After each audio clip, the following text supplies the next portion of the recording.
Yes.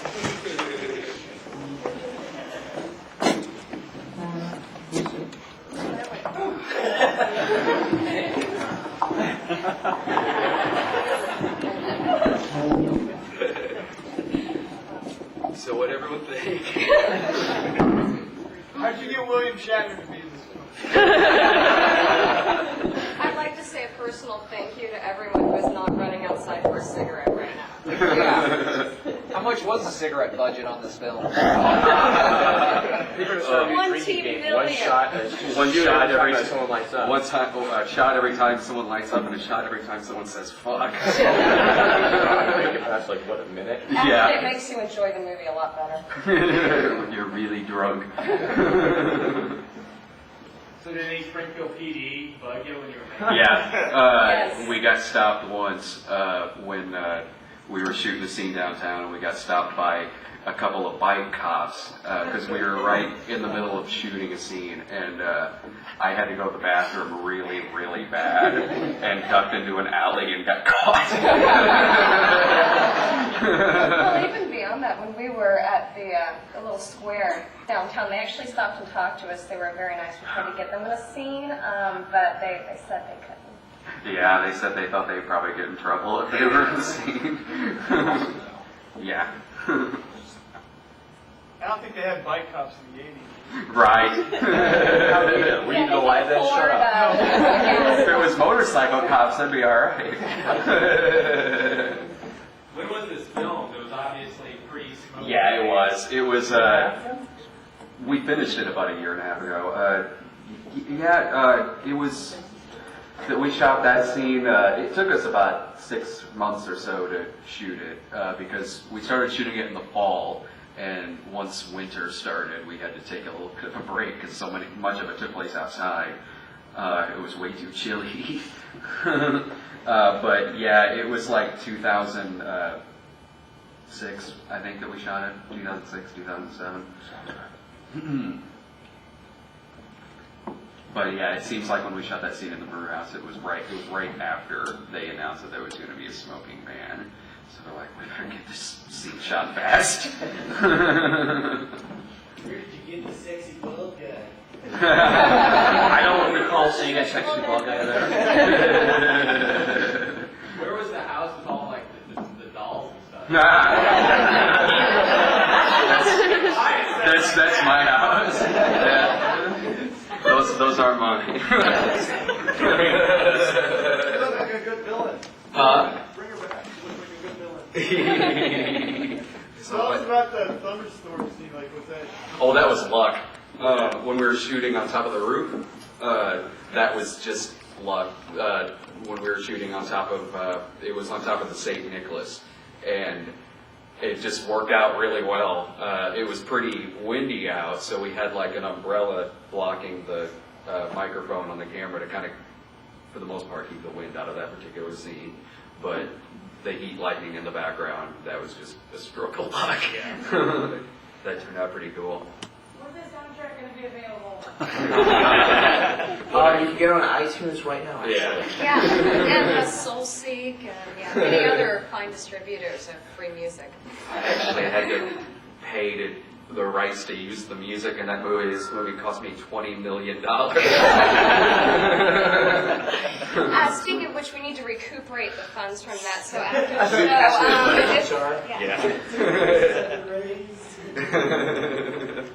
But it was the most expensive movie, mainly just for getting the room in the Hilton. And the cigarettes.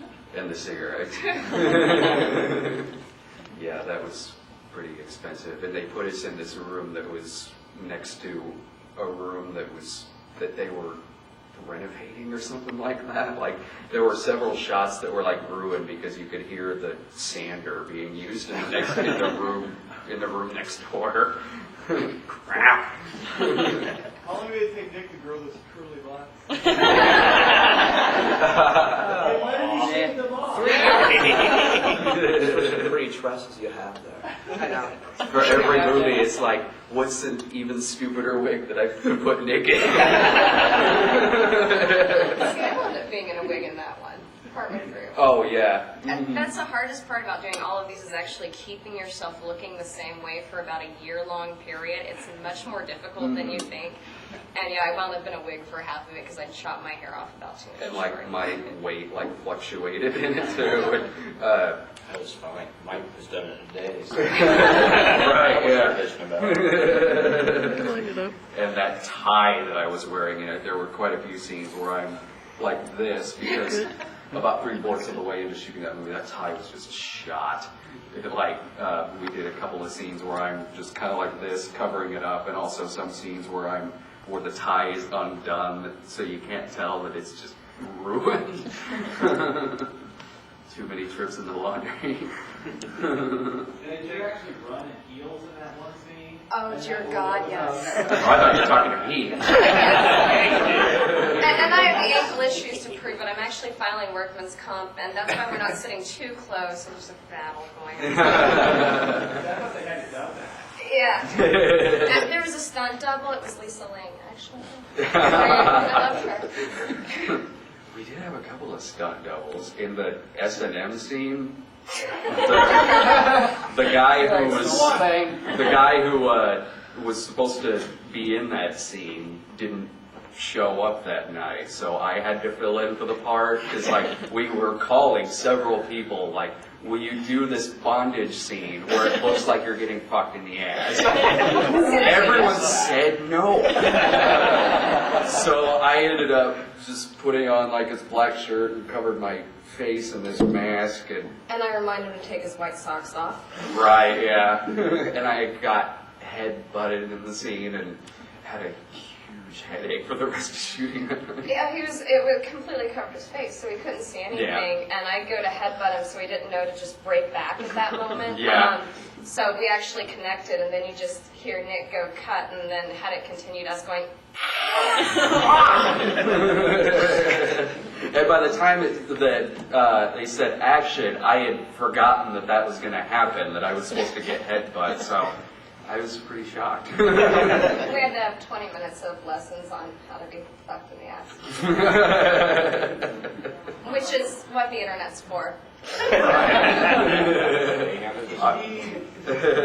Our next movie's a little more lighthearted than this one. It's called Oswald's the movie. It's a lighthearted drama.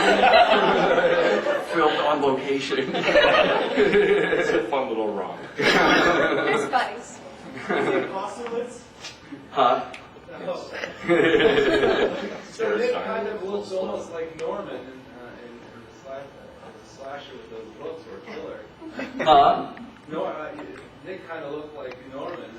Norman Bates. Yeah, it was shots. Because More like his mom. It wasn't the Anthony Perkins version, though. It was the Gus Van Sant version. Can you speak to any inspirations for shots or angles or personalities? Off the top of my head, it was just written as just kind of a throwback to early 80s sleaze flicks like Vice Squad and stuff like that. So that's pretty much how I wrote it, which is why it's so vulgar.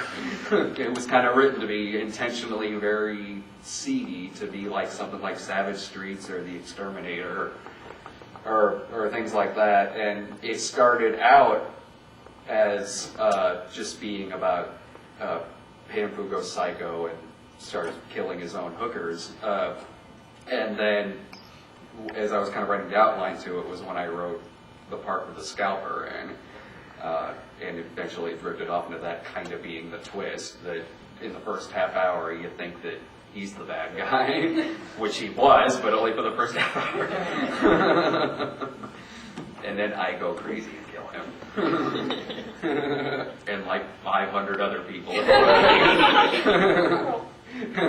It's the least graphic of the three movies, but it has the highest body count.